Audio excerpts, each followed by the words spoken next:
얘는 둘 다를 가졌지만 얘는 둘 다를 잃게 되는 거예요. 우리가 뭔가를 볼 때 지금 시점만 딱 보고 판단하는 거는 이건 맞지 않죠. 강남빌딩 황 소장. 반갑습니다. 강남빌딩 황 소장입니다. 우리가 강남의 빌딩 내지는 건물을 산다고 치면 두 가지를 고민하게 됩니다. 이건 누구나 고민하게 되는 거예요. 수익률, 월세 수익률을 볼까 내지는 시세 차익을 볼까, 이 둘 중에서 고민을 하게 됩니다. 그럼 이 둘 중에서 어떤 걸 선택하는 게 맞을까요? 우리 채널에선 시세 차익 아니에요? 요즘엔 이렇게 생각하는 경우가 많죠. 어떤 건물을 사서 재건축이나 리모델링을 해서 팔아서 뭐 그 이익을 갖는다. 그러니까 이제 시세 차익이라고만 볼 수 없고 어떤 개발 행위에 의한 소득을 얻는다라고 생각하는 경우가 많습니다. 건물을 짓거나 리모델링 하는데 시간이 많이 걸리면 시세 차익이 어느 정도 포함될 수도 있고, 그게 좀 짧으면 개발 행위에 의한 이익을 얻는다고 볼 수도 있습니다. 근데 보통 건물을 살 때는 월세 수익과 시세 차익 이 두 가지를 고려하게 되죠. 그러면 이 두 가지를 나누면 대표적으로 월세 수익은 핵심지에서 멀어져 있는 건물들을 생각하게 됩니다. 그리고 서울에서도 핵심지 이외의 건물들은 수익률이 이 핵심지보다 더 높죠.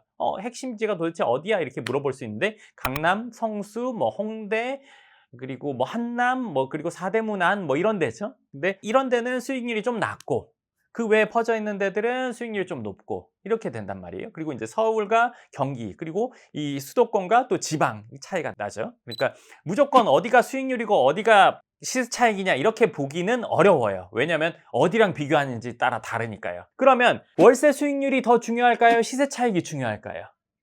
월세 수익은 한 달에 예를 들어서 A 건물 사면 뭐 2천만 원 나오고 B 건물 나면 3천만 원 나오고, 그럼 한 달에 1천만 원이면 1년에 1억 2천 차이인데 이거 월세 수익 중요하지 않나요? 이 생각하는 분들도 있어요. 두 번째, 이렇게 월세 수익이 1년에 1억 차이 나는데 시간 지난 것, 그러니까 미래는 아니고 과거를 따져보니까 1번은 뭐 예를 들어서 월세가 높았고 두 번째는 낮았는데 두 개의 시세 차익 차이가 뭐 한 40억이 난다, 30억이 난다. 그러면 시세 차익 보는 게 맞지 않나요? 이렇게 생각할 수 있어요. 그쵸? 근데 이거의 기본적인 개념 중에 하나는 우리가 건물을 사가지고 노후를 보낸다. 그러면 생활이 무조건 돼야 되니까 시세 차익이건 월세 수익이건 내 생활이 되는 정도는 돼야 되는 거예요. 노후를 보내는 분들은 월세 수익 쪽을 보는 게 맞고, 아직 일하는 분들이라면 시세 차익을 보는 쪽이 맞고, 이렇게 생각할 수 있습니다. 제가 예전에 이렇게 얘기한 적도 있어요. 근데요, 사실 이렇게 하는 거는 일반적인 시각에서는 이렇게 밖에 생각을 못 합니다. 오늘 조금 더 깊은 얘기를 해드릴 거예요. 월세 수익과 시세 차익, 이 두 가지가 다른 걸까요? 지방은 예를 들어서 수익률이 지금 5%, 6% 나온 데도 있고, 강남은 지금 뭐 2% 미만도 있는데, 그러면 지방에 가면은 강남 수익률이 2배 이상 나오기도 하는데, 시세 차익은 미래니까 시간 지나봐야 하는 거잖아요. 그러면 이게 나뉘어 있는 게 맞기도 하다고 볼 수 있죠?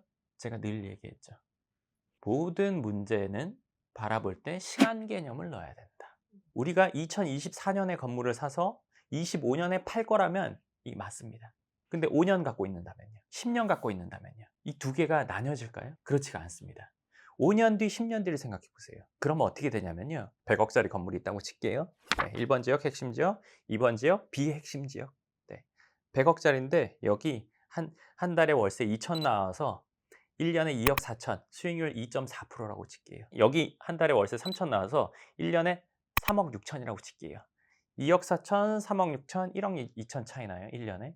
그러니까 5년 지나면 얼마 차이 난다? 6억 차이 나요. 월세 차이가. 5년에 6억이면 엄청 큰 돈이죠. 자, 5년 지났어요. 그러면 여기서 제가 아까 말했죠. 시간 개념을 넣어야 된다고.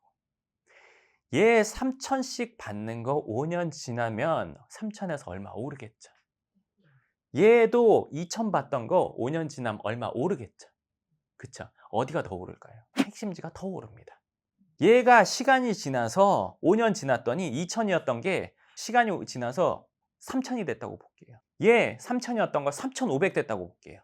그러면 얘 100억이었는데 얼마 됐을까요? 얘 150억 됐겠죠.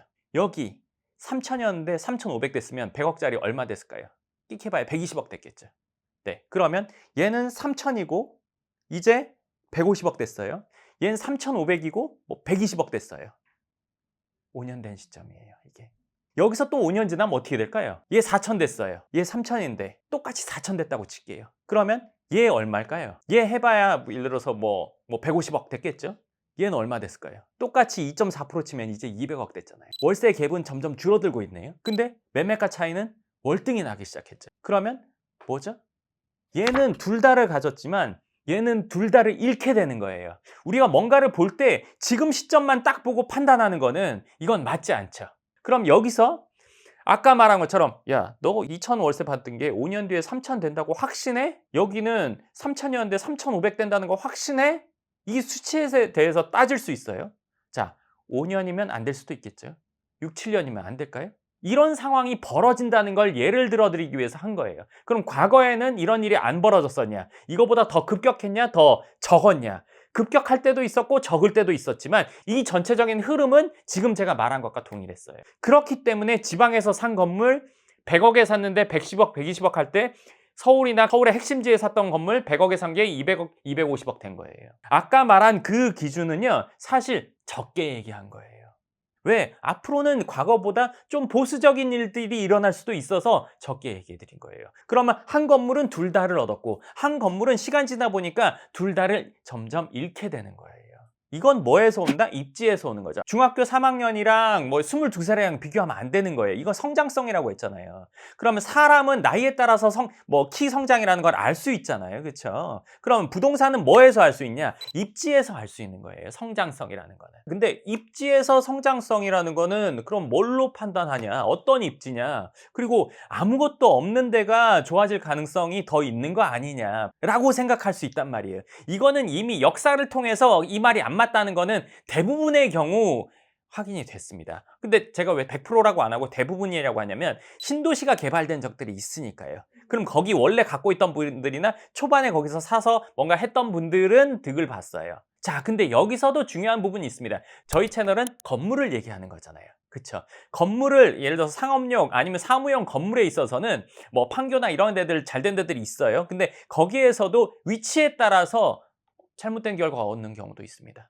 상권이 형성되기 전에 사는 거잖아요. 그런 경우에.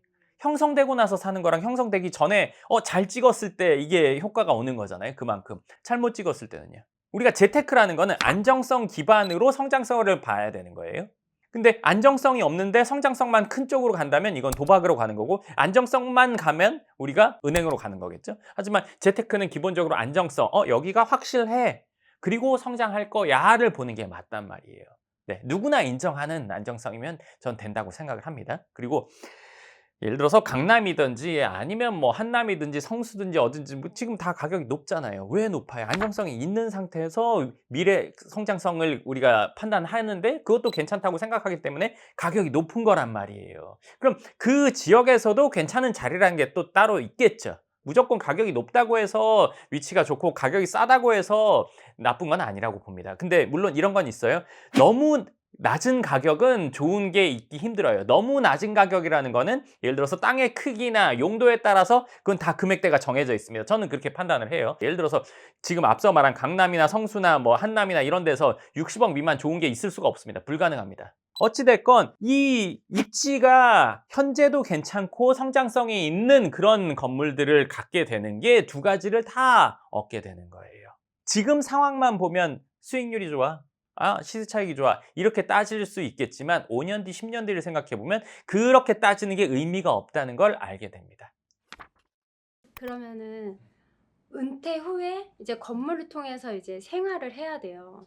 그러면은 건물에서 어느 정도 이제 그런 월세 수익이 나와야 되는데 또 이것만 보면은 나중에 자녀한테 물려줬을 때 시세 차익도 봐야 되잖아요. 그럼 핵심지로 가야 되는데 그럴 때는 어떤 걸 선택을 해야 돼요? 그럴 땐 이렇게 해야 됩니다. 우리가 예를 들어서 생활비를 500 쓴다고 칠게요. 근데 저기에 사면 800 나와요. 여기에 사면 500 나와요. 네, 그런 경우가 있을 수 있겠죠. 그럼 800 받으면 300 여유자금 생기니까 한 달에 300씩 모아서 1년에 3,600 모을 것 같지만 못 모읍니다. 어쨌건 300씩 모은다고 볼게요. 네, 500이 필요한데 여기 사면 좀 여유 있고 여기 사면 그냥 빡빡하다고 볼게요. 그러면 전 이걸 선택하는 게 맞다고 생각합니다. 시간이 지나면서 아까와 같은 상황이 벌어지게 되죠. 물론 건물을 현재 갖고 있는 분들 중에 건물 관리하기 힘들고 세입자 관리가 힘들고 이런 것들 때문에 건물은 아니라고 생각하는 분들도 있다는 걸 알고 있습니다. 근데 이제 그런 건물들은 사실 이제 건물을 갖고 있는 분이 이 사람 상대나 세입자 관리하는데 노련하지 못한 경우가 사실 있죠. 조금만 비틀어서 생각하면 그런 정도의 노력으로 지금 버는 소득을 다른 데서 벌 수 있을까요? 네, 그거는 아닐 거란 말이에요. 근데 인제 처음에는 그런 것들이 너무 어떻게 보면은 감사했는데 시간이 지나면서 '아 이거 힘들다.' 이렇게 되는 거죠. 근데 내가 거기서 요령이 생기거나 아니면 좀 어떻게 보면 굳건한 기준을 지키지 않고 있기 때문에 세입자를 상대하는 데 있어서 그래서 벌어지는 일들도 많고 월세 수준이 낮은 데서는 그런 일들이 또 자주 일어납니다. 이것도 하나 더 얘기해 드리면 뭐 건물을 사서 세입자를 명도할 때 월세가 낮은 건물들이 있고 예를 들어서 사무실당 월세가 낮은 데가 있고 어떤 건물들은 예를 들어서 월세가 높은 게 있고 뭐 이렇단 말이에요. 그러면 낮은 거보다 높은 게 명도가 좀 쉽습니다. 그러니까 월세가 낮은 이런 어떻게 보면 영세 업체나 자산이 충분하지 않은 분들 명도가 훨씬 더 어렵습니다. 그리고 임대 관리도 마찬가지입니다. 이거는 드라마에서는 안 그렇잖아요. 현실에서는 그렇습니다. 보편적으로 그래요. 여기서 아닌 경우도 있어요. 근데 그 빈도수 차이가 확실합니다. 저도 지금도 하고 있으니까요. 그래서 건물은 괜찮은 쪽에서 갖고 있는 게 훨씬 더 수월합니다.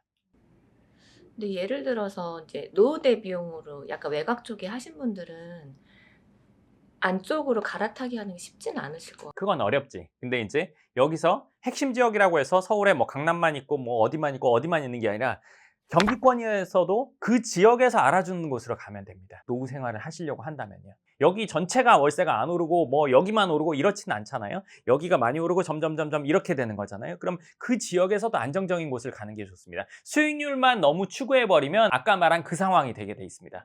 무조건 그게 됩니다. 그렇기 때문에 그 지역에 가서도 내가 여기까지 왔는데 수익률 요거보다는 저쪽으로 가는 게 좀 더 높으니까 이왕 온 김에 저쪽으로 들어가야겠다. 이렇게 생각할 수 있거든요. 그렇게 하면 안 된다는 거예요.